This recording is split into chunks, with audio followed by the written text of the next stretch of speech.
একজন পুরুষের রোজগারের উপর পর্যায়ক্রমে কার হক বেশি, স্ত্রী সন্তানের নাকি মা বাবা ভাই বোনের?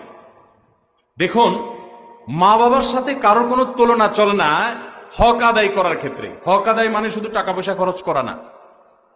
আল্লাহ এবং তার রাসূল সাল্লাল্লাহু আলাইহি সাল্লামের পর সর্বোচ্চ শ্রদ্ধা পাওয়ার হকদার, সর্বোচ্চ ভালোবাসার হকদার কে? মা এবং বাবা। মা বাবার চাইতে বেশি ভালোবাসা পাওয়ার হকদার পৃথিবীতে আর কেউ, শ্রদ্ধার হকদার আর কেউ।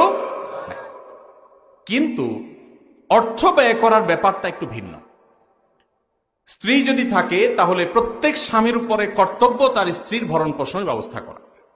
মা বাবার যদি টাকা পয়সার অভাব না থাকে, নিজেদের যা চেষ্টা দিয়ে তারা যদি চলতে পারেন, তাহলে শরীয়ত সন্তানের উপরে সন্তানের বাবা মার ভরণ পোষণ দেওয়াটাকে ফরজ করেনি। কথা কি বুঝতে পারছেন?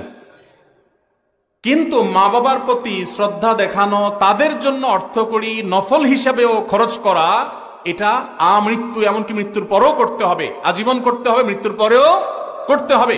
স্ত্রীর সাথে তো যতদিন বৈবাহিক সম্পর্ক থাকে ততদিন, বৈবাহিক সম্পর্ক না থাকলে তখন আর তার ভরণ পোষণ আবশ্যক হবে না। অতএব এটা দেখে কেউ আবার এটা মনে করেন না যে ইসলাম কি মা বাবার উপর স্ত্রীকে অগ্রাধিকার দিয়েছে কিনা, মোটেই না। কিন্তু খরচের যদি ব্যাপার হয়, স্ত্রী অন্যের ঘর থেকে এসছে আপনার ঘরে, অতএব তার সম্পূর্ণ দায় দায়িত্ব আপনার, আপনি তার ভরণ পোষণের ব্যবস্থা করে দিবেন। বিধায় মা বাবা তাদের জন্য খরচ করবেন। যদি তাদের টান থাকে, যা আছে তাদের না হয়, তখন আপনার উপরে কর্তব্য হবে তাদের জন্য খরচ করা। আপনি 10,000 টাকা ইনকাম করেছেন, মা বাবার কোনো ইনকাম সোর্স নাই, আপনি না দিলে তারা আর খেতে পাবে না, অন্য কোনো সন্তান নাই বা তারা দেয় না, তখন আপনি স্ত্রীর জন্য যদি 5,000 খরচ করেন, মা বাবার জন্য আপনাকে 5,000 খরচ করতে, 5,000ই খরচ করতে এমন কোনো কথা নেই, তাদের ভরণ পোষণের ব্যবস্থা করতে হবে। কথা কি বুঝতে পারছেন?